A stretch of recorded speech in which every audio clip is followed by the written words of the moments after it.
Alright, so what is up, guys? Today I have a little bit of a deck profile.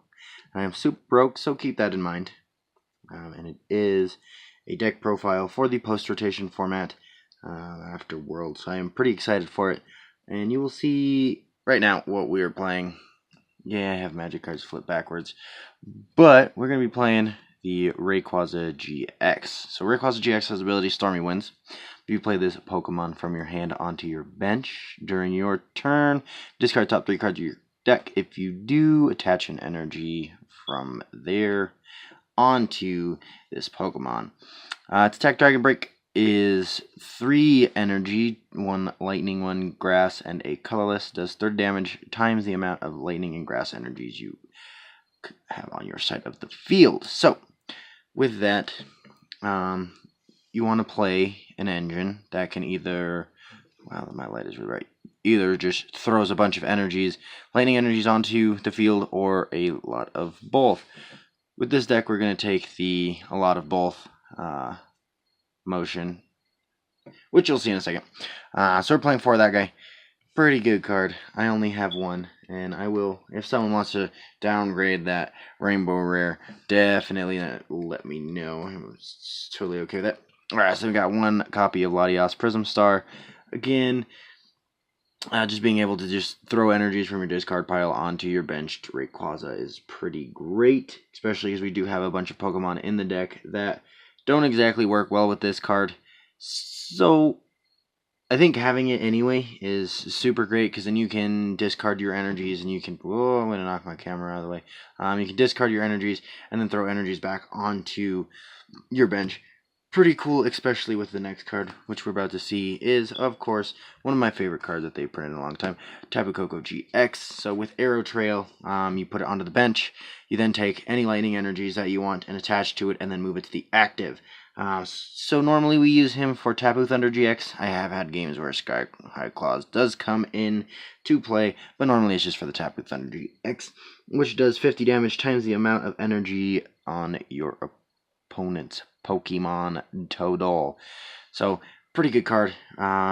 Good way to spend your GX attack, because I don't ever really use the GX attack of Rayquaza, so I'm not particularly worried about it. So next card, got the inspiration from this deck, is Tapu Bulu GX. So Tapu Bulu GX, Nature's Judgment is normally the attack that you're going to be using. So it is discard all energies attached to this Pokemon.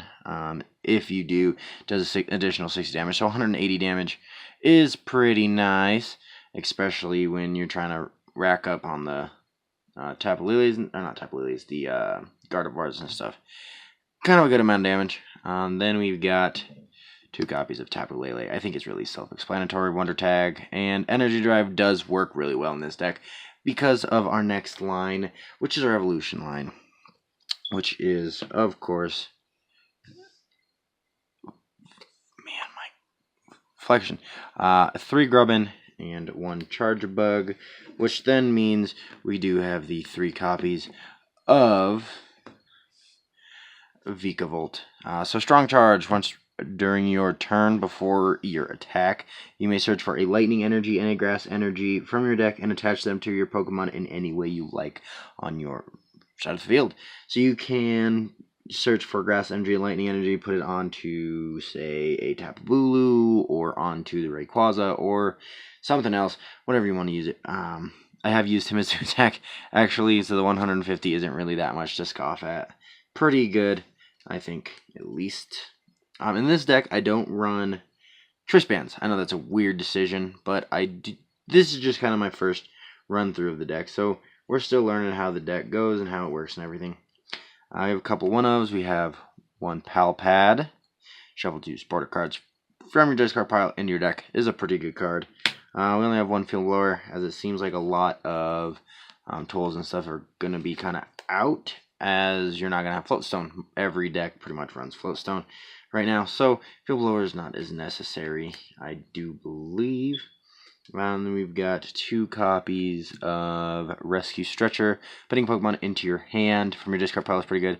Also, shuffling Pokemon into your deck is amazing, especially because we do have a lot of Pokemon that, when they get knocked out, we want to just shuffle them back in the deck so we can search for them later. Next, we've got 2 Energy Recycler. Shuffling 5 energy cards from your discard pile into your deck is pretty good, especially when you have Pokemon like Vikavolt, which needs energies in the deck in order to accelerate. Pretty good. I like the card. I would play more, but I think having more is kind of bad. Next, we've got 2 copies of Switch. I was running Escape Rope, but I'm not a big fan of Escape Rope, especially when we can just use a Guzma, sorry, instead. Sorry, I've been playing a lot of Expanded. It's a pretty good card. Works out really well for just getting your Rayquazas out of the active or things like that. Then we have 4 Ultra Ball. Kind of self-explanatory. Discard 2 cards, add a Pokemon to your hand. Good card. Works out very well in most decks that you play. Every deck that you play has 4 of them. And then we have 4 copies of Rare Candy. I know I don't like that I have 3 different arts, but I don't have 4 of the same art, which is kind of sad. But taking you use it for Vikavolt and the Grubbin and Vikavolt on turn 2 normally, so pretty good. I got 2 1-ofs in the supporter line. We got 1 Judge. Both players shuffle their hand and draw 4 cards, and then we've got 1 copy of Tate and Liza. Draw 5 is okay, but normally I use it as a switch. I have had games where I do use the draw 5. Not bad. I like it. Pretty good card. I want to get full arts of that one in particular because I like Tate and Liza. Something card that not a lot of people thought would be good in this deck, but I think it's really good, is Pokemon Fan Club. Shuffle or get 2 basic Pokemon, put them into your hand, shuffle your deck afterwards, so you get your one of your Grubbin and a Rayquaza. Not as good as Collector, but it's what we've got, and it's not as good as Bridget either. So I'm not.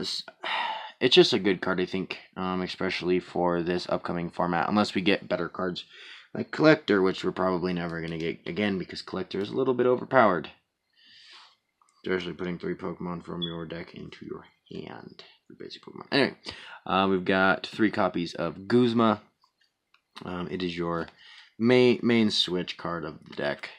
It's pretty good card, especially because you Lysander and then switch. Pretty nice. Basically like a forced escape rope. And then we've got 3 copies, of Copycat. Copycat is really good. I know that not a lot of people give it a whole lot of praise, but I think it's a good card. It was really good when it was first printed, especially because there was cards like Yanmega in the format. I believe it was Yanmega. I might be way off with that, but I've used Copycat in a lot of my decks, so why not play it? You know what I mean? The next deck that I'm going to use is also going to have it, so I'm pretty excited for it. I'm really glad that we have Copycat back in rotation. I think it's a really good card. And then the best supporter in format post-rotation is Cynthia. Shuffle your hand into your deck and then draw 6 cards. Not as good as Professor Sycamore or Juniper, but it is the best draw supporter that we will have for the time being, so that is why we're playing it. And I like Cynthia. I would get full arts, but they're expensive, and I don't want to. I don't get full arts of anything anymore. A lot of money wasted. Alright, so then energy-wise, we have 3 and 6. Grass energy, and then we have 4, 5, 6, 7 lightning energies. And so that rounds up the deck. So just keep in mind, this is the earliest stage of the deck that I have right now for post-rotation. There's a few different versions of the deck that I've seen that have been kind of good. One is the Magnezone variant, which you just use like 4 grass energies and then the rest lightning energies, and then use Magnezone to accelerate. And then the other one was just kind of straight Rayquaza with Latias Prism Star. And I think that I don't like the Turbo variants very much, unless it's Turbo Darkrai. I think Turbo Darkrai is an awesome deck. But I think this is going to be one of the better variants of Rayquaza going into the post-rotation format. So in the comments, guys, give me a a little bit of advice. What you think you would change. What you think I could add to it. There's some cards here and there that I've been thinking, like Devoured Field or Shrine of Punishment. Yeah, it does affect me, but the additional damage for the Tapu Koko and for Dragon Break are pretty nice. That was weird. I don't know why my camera just moved like that. But anyway, thank you guys. I will see you in the next video. Have a wonderful rest of your day. This is Team Magma Admin, and I am signing out. Peace.